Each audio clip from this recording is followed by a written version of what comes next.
Halo Bapak Ibu semuanya, semoga Anda dalam keadaan sehat, tenang, dan penuh semangat hari ini. Saya ingin memulai dengan sebuah pertanyaan sederhana. Apakah Anda saat ini tinggal sendiri? Mungkin karena pasangan hidup sudah lebih dulu berpulang. Atau karena anak-anak kini sudah sibuk dengan keluarganya masing-masing. Rumah yang dulu ramai, kini terasa lebih sunyi. Jam makan siang yang dulu selalu ditunggu-tunggu karena bisa makan berdua, sekarang menjadi waktu yang hening, ditemani suara sendok dan piring saja. Dan bisa jadi, Anda kadang berpikir, apa hidup saya masih berarti tanpa pasangan di sisi saya? Tenang, Anda tidak sendirian. Banyak orang tua, banyak lansia, yang mengalami hal yang sama. Namun, satu hal penting yang ingin saya sampaikan hari ini adalah, hidup sendiri bukan berarti harus merasa sepi. Dan tidak punya pasangan bukan berarti hidup Anda kehilangan maknanya. Bahkan menurut penelitian dari Universitas Michigan tahun 2021, lansia yang hidup sendiri namun tetap aktif secara sosial dan spiritual, ternyata memiliki tingkat kepuasan hidup yang sama tinggi dengan lansia yang tinggal bersama keluarga besar. Jadi apa artinya? Artinya, kebahagiaan bukan tergantung dari siapa yang ada di samping kita, tapi bagaimana kita memaknai hari-hari kita sendiri. Melalui video ini, kita akan membahas bersama bagaimana caranya tetap bahagia dan merasa utuh meski menjalani hidup seorang diri. Saya akan mengajak Anda untuk melihat sisi lain dari kesendirian. Bukan sebagai kutukan, tapi sebagai ruang yang justru bisa menghadirkan kedamaian dan kemandirian. Tapi sebelum lanjut, saya ingin tahu, apakah Bapak atau Ibu pernah merasa kesepian? Meskipun aktivitas tetap jalan seperti biasa? Silakan tulis di kolom komentar, karena mungkin dengan saling berbagi, kita bisa saling menguatkan satu sama lain. Dan jangan lupa, untuk Anda yang baru pertama kali mampir, silakan klik tombol subscribe, supaya tidak ketinggalan video-video lain seputar kesehatan fisik, mental, dan kebahagiaan di usia lanjut. Mari kita mulai perjalanan ini. Duduk yang nyaman, siapkan teh hangat. Dan mari kita lanjut ke bagian selanjutnya. Bagaimana menerima hidup sendiri tanpa merasa sendiri? Bapak Ibu yang saya hormati, hidup sendiri memang bukan hal yang mudah. Terlebih jika kita pernah menjalani puluhan tahun bersama seseorang yang kita cintai, kemudian harus melanjutkan sisa hidup tanpanya. Namun, justru disinilah letak kuncinya. Langkah pertama untuk bahagia adalah menerima kenyataan bahwa hidup kita sudah berubah. Terkadang yang membuat kita tersiksa bukan karena kesendirian itu sendiri, tapi karena terus menolak untuk menerima bahwa kita memang sedang sendiri. Banyak orang yang diam-diam terus menunggu, berharap, atau merasa hidupnya belum lengkap. Padahal, ketika kita menerima, kita bisa mulai membangun ulang makna hidup itu, dengan cara kita sendiri. Sebuah penelitian dari Harvard Study of Adult Development, studi psikologis terpanjang di dunia, menyebutkan, lansia yang mampu menerima perubahan hidup, termasuk kehilangan pasangan, cenderung memiliki tingkat kebahagiaan yang jauh lebih tinggi dibanding yang terus memendam penolakan. Jadi, bagaimana cara memulai penerimaan diri? Yang pertama, akui perasaan Anda. Boleh sedih, boleh merasa kehilangan. Itu manusiawi. Tapi jangan tinggal terlalu lama di sana. Katakan pada diri sendiri, saya sudah melalui banyak hal, dan saya masih di sini. Saya tetap punya hidup yang layak dijalani. Yang kedua, ucapkan rasa syukur sekecil apapun. Bangun pagi dan ucapkan, Alhamdulillah saya masih bisa membuka mata hari ini. Atau, terima kasih ya Tuhan, saya masih bisa menyeduh teh sendiri. Banyak orang berpikir syukur hanya untuk hal-hal besar. Padahal, justru rasa syukur pada hal-hal kecil yang membuat hati kita lebih lapang. Dan yang ketiga, jangan bandingkan hidup Anda dengan orang lain. Mereka yang masih hidup berpasangan belum tentu bahagia. Mereka yang tinggal bersama anak cucu belum tentu merasa dicintai. Setiap rumah punya cerita. Tapi Anda punya kekuatan untuk menulis ulang cerita Anda sendiri, mulai hari ini. Bayangkan, betapa ringan hidup ini ketika kita tidak lagi menolak kenyataan, tapi mulai berdamai dengan diri sendiri. Dan ingat, Bapak Ibu, Tuhan tidak pernah meninggalkan kita sendirian. Terkadang, Dia hanya ingin kita menemukan ketenangan yang tidak bisa diberikan oleh manusia manapun. Jika saat ini Anda sudah bisa tersenyum meskipun hidup sendiri, itu tandanya Anda sudah setengah jalan menuju kebahagiaan sejati. Setelah ini, kita akan lanjut ke bagian berikutnya. Bagaimana membangun kembali makna hidup sehari-hari, meski kita tidak lagi punya pasangan di samping. Setelah kita bisa menerima kenyataan hidup sendiri, langkah berikutnya adalah membangun kembali makna dalam hari-hari yang kita jalani. Bapak Ibu, banyak orang yang setelah ditinggal pasangan, hidupnya seperti kehilangan arah. Bangun tidur bingung mau apa, siang hari hanya duduk termenung, malam sulit tidur karena merasa tidak ada yang menanti. Lama-lama, hari-hari jadi terasa kosong. Padahal, sebenarnya bukan karena kita sendirian, tapi karena kita belum mengisi hari-hari itu dengan sesuatu yang berarti. Makna hidup bukan harus hal besar seperti menyelamatkan dunia, tapi hal-hal kecil yang membuat hati kita merasa berguna. Contohnya, menanam bunga, menyapu halaman, memasak makanan kesukaan kita sendiri, atau menulis di buku harian. Itu semua adalah tindakan yang sederhana tapi bermakna. Ada seorang ibu usia 74 tahun dari daerah Jawa Tengah. Setelah suaminya wafat, ia merasa hidupnya hampa. Tapi satu hari, ia mulai rutin merawat tanaman di halaman rumahnya. Setiap pagi, dia menyapa tanamannya sambil menyiram, mencabut rumput liar, dan mengucap doa-doa kecil. Kini, sudah 2 tahun ia hidup sendiri. Tapi setiap orang yang bertamu bilang, "Kok rumah ibu selalu terasa hangat?" Ya? Apa rahasianya? Ia mengisi harinya dengan kegiatan yang membuat dia merasa hidup. Begitu juga dengan Bapak Ibu. Carilah kegiatan yang bisa memberikan rasa, saya masih berguna, saya masih hidup, dan saya masih bisa memberi. Kalau suka memasak, coba masak dan bagikan ke tetangga. Kalau senang menulis, mulai dengan menulis kenangan masa muda. Kalau dulu aktif di pengajian atau gereja, coba mulai ikut lagi pelan-pelan. Kalau punya pengalaman hidup yang inspiratif, bisa mulai jadi narasumber untuk komunitas lansia di sekitar. Jangan menunggu orang lain yang memberi makna pada hidup kita. Kita sendirilah yang bisa mengisi ruang kosong itu, hari demi hari.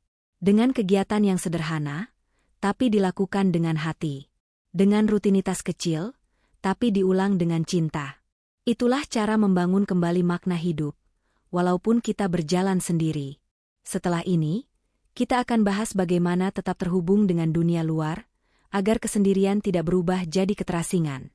Bapak Ibu yang saya hormati, salah satu kesalahan terbesar saat kita mulai hidup sendiri, adalah menarik diri terlalu jauh dari dunia luar.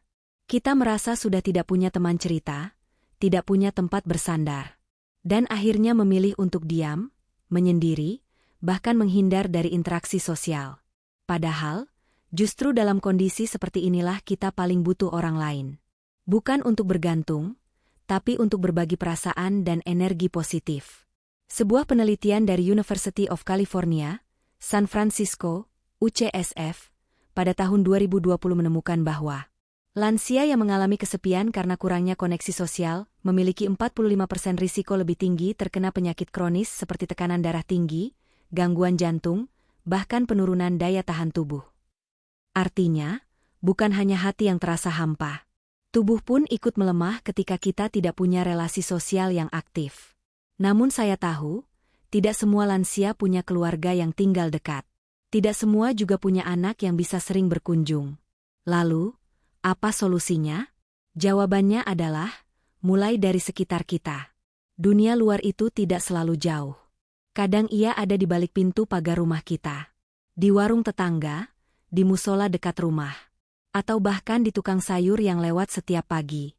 Bapak Ibu bisa memulai dari hal kecil, seperti menyapa tetangga yang sedang menyapu, ikut kegiatan RT, pengajian, atau arisan lansia, menjadi relawan di posyandu lansia atau taman baca, bergabung dengan komunitas senior di kelurahan, atau sekadar menelpon sahabat lama yang sudah jarang terdengar kabarnya. Jika keluar rumah terasa berat, gunakan teknologi dengan sederhana. Video call lewat HP tidak harus rumit. Bisa minta bantuan cucu atau tetangga untuk mengajarkan. Studi dari Journal of Gerontology, 2022, menyebutkan bahwa Lansia yang berkomunikasi secara rutin, baik tatap muka maupun digital, mengalami tingkat depresi yang jauh lebih rendah dan kualitas tidur yang lebih baik dibanding lansia yang menyendiri. Dan jangan lupa, bergabung dalam aktivitas keagamaan juga sangat bermanfaat. Kegiatan seperti pengajian, kebaktian, atau doa bersama bukan hanya mempererat spiritualitas, tapi juga memperluas rasa persaudaraan. Contohnya seperti Pak Darto, usia 68 tahun, yang tinggal sendiri di kampung. Setiap sore ia rutin datang ke masjid untuk ikut membersihkan tempat wudhu dan berbincang dengan remaja masjid. Kini, setiap kali sakit, para tetangga bergantian menjenguk. Ia tidak punya keluarga serumah, tapi tidak pernah merasa sendiri. Jadi, Bapak Ibu, tetap terhubung dengan dunia luar itu bukan sekadar hiburan, tapi juga penyelamat jiwa dan kesehatan kita. Jangan biarkan tembok rumah membatasi hati kita. Karena dunia masih luas, dan masih banyak yang siap mendengar cerita kita. Di bagian berikutnya, kita akan bahas bagaimana merawat diri agar tetap semangat menjalani hari. Meski kita menjalani semuanya seorang diri. Di saat hidup terasa sepi dan tidak ada lagi pasangan yang menemani, banyak lansia mulai bertanya dalam hati, apa tujuan hidup saya sekarang? Nah, justru di momen inilah, spiritualitas dan hubungan kita dengan Yang Maha Kuasa bisa menjadi kekuatan besar yang sering terlupakan. Bagi sebagian orang, keyakinan agama atau praktik spiritual bukan hanya rutinitas ibadah. Ia menjadi tempat bersandar ketika manusia merasa kehilangan arah. Bahkan, beberapa penelitian psikologi modern mendukung hal ini. Sebuah studi dari University of Michigan menemukan bahwa lansia yang aktif dalam kegiatan keagamaan cenderung memiliki tingkat stres lebih rendah dan kualitas hidup yang lebih tinggi dibanding mereka yang tidak. Kegiatan seperti sholat berjamaah, doa harian, zikir, atau bahkan sekadar duduk merenung dan bersyukur bisa memberikan ketenangan luar biasa. Di Indonesia sendiri, banyak lansia yang tetap bahagia karena mereka merasa terhubung secara spiritual. Mereka tidak hanya menjalankan ibadah sebagai kewajiban, tapi sebagai cara untuk menenangkan pikiran dan menerima kenyataan hidup dengan lebih lapang. Bahkan, banyak yang mengatakan bahwa setelah kehilangan pasangan, mereka justru merasa lebih dekat dengan Tuhan karena lebih banyak waktu untuk mendekat. Spiritualitas juga memberi ruang untuk memaafkan diri sendiri, menerima masa lalu, dan berbaik sangka terhadap masa depan. Apalagi, seringkali kesepian itu muncul bukan karena tak ada orang lain, tapi karena kita merasa kehilangan makna dalam hidup. Saat hati terhubung dengan sesuatu yang lebih besar dari diri kita, seperti kepercayaan kepada Tuhan, maka perasaan kosong perlahan terisi kembali. Contohnya, seorang nenek di Yogyakarta yang saya temui dalam seminar lansia, bercerita bahwa setelah suaminya wafat, ia sempat merasa sangat hampa. Tapi kemudian ia mulai mengikuti pengajian rutin di mushola kampung, belajar membaca Al-Quran bersama kelompok lansia, dan rajin menulis catatan harian tentang hal-hal yang ia syukuri setiap hari.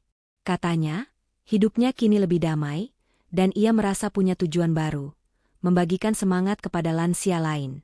Jika Anda tidak terlalu aktif dalam kegiatan keagamaan, jangan khawatir.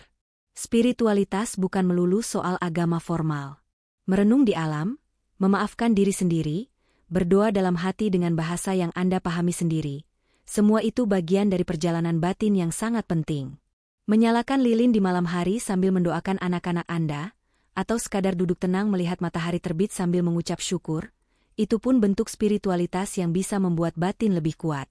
Kuncinya adalah menemukan cara agar hati tetap terhubung dengan Yang Maha Kuasa, dengan diri sendiri, dan dengan alam semesta. Sebab saat hati terasa penuh oleh rasa syukur dan harapan, kesepian pun akan lebih mudah dihadapi. Terkadang yang kita butuhkan bukanlah banyak orang, melainkan hubungan yang berkualitas, meski hanya dengan 1 atau 2 teman. Bahkan, menurut Harvard Study of Adult Development, salah satu studi terpanjang tentang kebahagiaan manusia, ditemukan bahwa hubungan yang baik, bukan jumlahnya, tapi kualitasnya, merupakan kunci utama agar seseorang tetap sehat dan bahagia seiring bertambahnya usia. Bagi lansia yang hidup sendiri, penting untuk mengganti pola pikir dari "saya sendiri", berarti saya kesepian, menjadi "saya sendiri", tapi tetap bisa terhubung dengan dunia. Misalnya, kita bisa membuat jadwal rutin untuk bertemu dengan sahabat lama, tetangga dekat, atau bahkan keluarga jauh. Dan jika tidak bisa bertemu langsung, teknologi sekarang bisa menjadi jembatan. Banyak lansia yang awalnya takut menggunakan HP, tapi setelah diajari, ternyata malah semangat video call cucu, ngobrol di WhatsApp grup keluarga, bahkan ikut pengajian online atau komunitas hobi lewat Facebook. Semua ini bisa memberi rasa keterhubungan yang hangat meski tinggal sendiri. Di beberapa daerah di Indonesia, kita juga mulai melihat munculnya komunitas lansia yang aktif. Misalnya, kelompok senam pagi, kelompok tani, pengajian ibu-ibu lansia, atau komunitas lansia produktif. Di tempat-tempat seperti ini, para lansia bisa saling berbagi cerita, tertawa bersama, dan merasa dikenal. Dan itu penting. Karena merasa dikenal dan dianggap ada adalah salah satu kebutuhan dasar manusia, terutama saat sudah tua. Satu hal lagi yang bisa sangat membantu adalah membuka pintu untuk berteman dengan generasi yang lebih muda. Banyak orang berpikir pertemanan harus seumuran, padahal kadang justru dengan anak muda, kita bisa belajar hal-hal baru, merasa dihargai karena pengalaman kita, dan melihat dunia dengan lebih segar. Misalnya, jadi mentor untuk anak muda, mengajari keterampilan lama seperti membatik, bertani, memasak, atau cerita sejarah hidup kita, itu semua bisa memberi makna yang luar biasa. Jangan remehkan percakapan sederhana. Kadang berbincang dengan tetangga sambil menyiram tanaman, atau menyapa anak-anak yang main di halaman, bisa menghapus rasa sepi lebih cepat dari yang kita bayangkan. Intinya bukan soal punya pasangan atau tidak, tapi soal tetap aktif secara sosial, sekecil apapun bentuknya. Ingat, manusia adalah makhluk sosial. Tapi bentuk sosialisasi itu bisa bermacam-macam, tidak harus romantis. Yang penting, hati tetap terbuka, pikiran tetap hangat, dan kita tetap mau memberi ruang untuk hadir dan hadir bagi orang lain. Ketika kita membicarakan kebahagiaan lansia yang hidup sendiri, kita tidak bisa mengabaikan satu pilar penting, kesehatan fisik. Banyak orang mengira bahwa merawat tubuh hanya soal menghindari penyakit. Padahal, tubuh dan jiwa saling berhubungan erat. Saat tubuh terasa sehat dan bertenaga, jiwa pun jadi lebih kuat menghadapi hari-hari yang sunyi. Penelitian dari Harvard Health Publishing menunjukkan bahwa olahraga ringan secara rutin, seperti jalan pagi atau senam lansia, mampu meningkatkan produksi endorfin, hormon kebahagiaan yang bisa mengurangi rasa kesepian dan depresi. Bahkan aktivitas fisik sederhana selama 30 menit sehari saja sudah cukup memberikan efek positif bagi suasana hati. Contohnya, banyak lansia merasa lebih bersemangat dan percaya diri setelah rutin jalan kaki setiap pagi. Nafas lebih lega, pikiran lebih jernih, tidur lebih nyenyak, dan yang tak kalah penting, mereka merasa punya kendali atas hidupnya kembali. Selain itu, menjaga pola makan yang baik juga memberi dampak besar. Makanan bergizi seperti sayur hijau, buah segar, dan ikan berlemak membantu kerja otak tetap optimal. Beberapa nutrisi seperti omega-3, vitamin B12, dan magnesium bahkan dikaitkan dengan perbaikan suasana hati dan pencegahan penurunan kognitif. Nah, ketika lansia menjaga tubuhnya dengan baik, ia sebetulnya sedang memberi pesan kepada dirinya sendiri. Saya berharga, saya layak untuk dijaga. Dan rasa berharga itu adalah pondasi penting agar tetap kuat secara emosional, walau hidup tanpa pasangan. Namun tentu saja, semua itu tidak harus dimulai dengan langkah besar. Cukup dengan niat sederhana seperti bangun pagi, mandi teratur, minum air putih cukup, dan membuat jadwal makan yang teratur. Kebiasaan-kebiasaan kecil inilah yang akan menjaga semangat tetap menyala. Kesehatan fisik bukan hanya soal panjang umur, tapi soal kualitas hidup. Lansia yang bugar akan lebih mudah ikut kegiatan sosial, menjalin relasi, bahkan mencoba hobi baru. Inilah kunci agar hari-hari tidak terasa kosong. Tips sederhana merawat tubuh agar jiwa pun sehat. Jalan kaki pagi minimal 15-30 menit tiap hari. Minum air putih hangat setelah bangun tidur. Konsumsi buah segar minimal 2 kali sehari. Lakukan peregangan ringan sebelum tidur. Tidur cukup, hindari begadang meski tinggal sendiri. Dan satu lagi yang tak boleh dilewatkan, berjemur di pagi hari. Paparan sinar matahari pagi membantu tubuh memproduksi vitamin D, yang berperan penting dalam menjaga suasana hati agar stabil. Sebuah studi yang diterbitkan di Journal of Affective Disorders menyebutkan bahwa kekurangan vitamin D berhubungan dengan meningkatnya risiko depresi pada lansia. Jadi, saat seorang lansia menjaga tubuhnya, itu bukan sekadar soal fisik. tapi tentang harapan. Tentang hidup yang masih layak dinikmati. Dan tentang perasaan bahwa dirinya tetap berarti, meski kini hidup sendiri. Banyak lansia yang awalnya merasa dunia sudah menutup pintu untuk mereka. Terlalu banyak kehilangan, terlalu banyak sunyi, terlalu sering merasa tak dibutuhkan lagi. Tapi tahukah ibu dan bapak? Saat hati mulai pulih, semuanya bisa berubah. Dunia yang tadinya terasa sempit, perlahan terasa lebih luas. Cahaya yang tadinya redup, kembali menyala pelan-pelan. Hati yang mulai tenang akan melihat bahwa hidup bukan tentang siapa yang sudah pergi, tapi tentang siapa yang masih ada, dan tentang bagaimana kita tetap bisa memberi makna, meski hanya dari rumah. Ketika hati mulai pulih, lansia mulai melihat ulang makna dari aktivitas-aktivitas sederhana. Menyiram tanaman bukan sekadar rutinitas, tapi bisa menjadi bentuk cinta dan perhatian. Menyapa tetangga di pagi hari menjadi awal dari koneksi sosial yang tulus. Dan bahkan saat duduk sendiri sambil membaca buku atau mendengar siaran radio, terasa seperti waktu berkualitas untuk diri sendiri. Sebuah studi yang diterbitkan dalam Journal of Aging and Mental Health menunjukkan bahwa pemulihan emosional pada lansia yang mengalami kehilangan atau hidup sendiri akan meningkat ketika mereka terlibat dalam aktivitas bermakna secara konsisten, walau bersifat sederhana. Aktivitas ini tidak hanya mengurangi risiko depresi, tapi juga memperkuat kembali rasa percaya diri dan keinginan untuk kembali terhubung dengan lingkungan sekitar. Ini bukan berarti kesedihan hilang sepenuhnya. Luka tetap ada. Rindu tetap berkunjung. Tapi luka itu tidak lagi melumpuhkan. Ia menjadi bagian dari perjalanan hidup, bukan penentu arah masa depan. Penting juga untuk menyadari bahwa pemulihan hati bukan proses instan. Mungkin butuh waktu berminggu-minggu, berbulan-bulan, bahkan bertahun.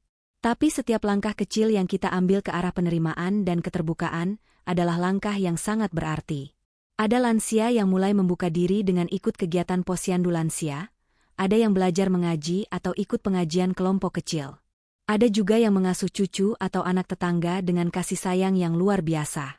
Semua ini bukan sekadar kegiatan, tapi proses hati yang sedang tumbuh kembali. Proses jiwa yang mulai terbuka terhadap cinta dan harapan. Kita tidak bisa menunggu dunia yang datang menyapa. Terkadang, kitalah yang perlu membuka jendela hati lebih dulu. Dan ketika hati sudah mulai pulih, ternyata dunia tidak sesepi yang dulu kita pikirkan. Ternyata masih banyak hal indah yang menunggu kita temukan. Masih banyak orang baik yang siap menyapa, asal kita memberi ruang dalam hati untuk itu semua. Jadi, jika ibu atau bapak sedang dalam proses menyembuhkan hati, jangan tergesa. Nikmati setiap napas. Rayakan setiap pagi. Dan jangan lupa, hidup belum selesai, selagi hati kita masih mau merasakan. Saat usia terus bertambah, banyak orang merasa kehilangan arah. Rutinitas yang dulu padat kini sepi. Tanggung jawab anak sudah selesai. Tidak ada lagi pasangan yang menemani. Maka wajar, jika ada rasa kosong yang tiba-tiba datang. Tapi, hidup belum selesai. Selama napas masih ada, artinya kita masih bisa memberi makna. Berikut beberapa tips yang bisa membantu menjaga semangat dan tujuan hidup, khususnya bagi yang menjalani hari-hari sendiri. 1. Temukan hal yang membuat Anda bangga setiap hari. Bukan hal besar. Cukup hal kecil. Misalnya berhasil merawat tanaman, masak sehat sendiri, menghubungi teman lama, atau sekadar berjalan kaki 15 menit pagi hari. Psikolog dari Harvard University menyebutkan bahwa daily accomplishment, yaitu pencapaian harian kecil, berperan besar dalam menjaga kesehatan mental lansia, Langer et al., 2019. Merasa berguna meskipun sederhana bisa mengurangi risiko depresi. 2. Tulis daftar tujuan mingguan. Jangan buat target tahunan yang terlalu besar. Fokus pada minggu ini saja. Contohnya, menyelesaikan bacaan satu buku ringan.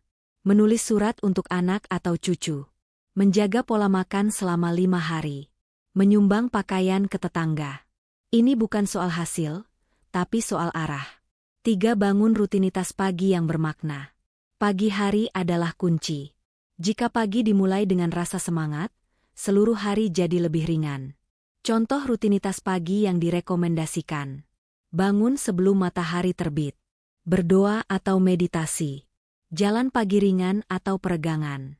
Minum air hangat atau teh herbal. Menulis jurnal 3 hal yang disyukuri hari itu. Sebuah studi dari University of Exeter menyatakan bahwa lansia yang memulai hari dengan rutinitas bermakna cenderung lebih sehat dan memiliki emosi stabil hingga malam hari. 4. Gunakan semangat memberi sebagai bahan bakar. Di usia senja, mungkin kita tidak lagi bekerja, tapi kita masih bisa memberi. Memberi tidak selalu uang. Bisa perhatian, ilmu, cerita, pengalaman, atau bahkan waktu. Contoh, bantu cucu belajar baca tulis. Ceritakan kisah masa lalu kepada anak muda. Ajak tetangga lansia yang sendirian untuk jalan bersama. Membaca untuk anak-anak di masjid atau TPA. Menyediakan waktu untuk mendengarkan curhat tetangga. Sebuah penelitian oleh WHO menunjukkan bahwa lansia yang tetap merasa bisa memberi makna atau berkontribusi terhadap lingkungan, punya risiko demensia lebih rendah dan memiliki tingkat kebahagiaan lebih tinggi. 5. Tinggalkan masa lalu yang tidak bisa diubah. Kita semua punya masa lalu. Bisa jadi kehilangan pasangan, salah langkah mendidik anak, atau pilihan hidup yang tidak sesuai harapan. Tapi jika terus diingat, kita hanya akan terjebak di masa lalu dan kehilangan masa sekarang. Latih diri untuk berkata, "Dulu memang begitu. Tapi hari ini aku ingin hidup lebih damai. Aku belum terlambat untuk berubah." Jika sulit, tulislah di kertas dan baca setiap hari. Teman-teman semua, setelah mendengarkan semua poin tadi, saya ingin mengajak kita merenung sejenak. Hidup sendiri, entah karena pasangan sudah tiada, belum ada, atau karena keputusan pribadi, bukanlah akhir dari kebahagiaan. Banyak orang yang mungkin merasa sepi, padahal yang dibutuhkan hanyalah arah baru. Sebaliknya, ada juga yang hidup sendiri, tapi justru merasa lebih damai, produktif, dan bersyukur setiap hari. Yang membedakan, bukan jumlah orang di sekitar kita, tapi makna yang kita bangun di dalam diri sendiri. Seorang peneliti dari Harvard Study of Adult Development, Dr. Robert Waldinger, menyebutkan dalam sebuah studi jangka panjang bahwa kunci kebahagiaan dan kesehatan jangka panjang bukan hanya hubungan romantis, tapi juga hubungan sosial yang berkualitas dan rasa memiliki tujuan hidup. Bahkan mereka yang hidup sendiri tetap bisa bahagia dan sehat, selama merasa terhubung dan tetap aktif secara sosial dan emosional. Jadi, mulailah hari ini dengan hal sederhana. Tersenyum pada diri sendiri di cermin. Menyapa tetangga atau orang yang lewat di depan rumah. Menanam satu bunga, membaca satu halaman buku, atau menulis satu kalimat syukur. Dan yang terpenting, jangan menutup pintu untuk berbagi, baik cerita, waktu, maupun bantuan kecil. Karena setiap dari kita, tak peduli usia atau status, masih punya peran untuk dunia ini. Sekecil apapun langkahnya, kita tetap bisa menjadi terang bagi diri sendiri dan orang lain. Nah, sekarang saya ingin dengar dari teman-teman semua. Apa hal kecil yang membuat Anda tetap bahagia meski hidup sendiri? Tulis di kolom komentar ya. Siapa tahu bisa jadi inspirasi bagi penonton lain. Terima kasih untuk semua yang sudah menyimak sampai akhir. Salam sehat dan penuh semangat untuk Ibu Rina di Pekalongan, Pak Darsono di Magelang, dan Bu Fitri dari Makassar yang rutin absen tiap video. Jangan lupa untuk tekan tombol subscribe, nyalakan loncengnya, dan bantu share video ini ke teman-teman yang sedang membutuhkan semangat baru. Hidup sendiri bukan berarti sepi. Yang penting, hati kita tetap penuh cahaya. Sampai jumpa di video berikutnya.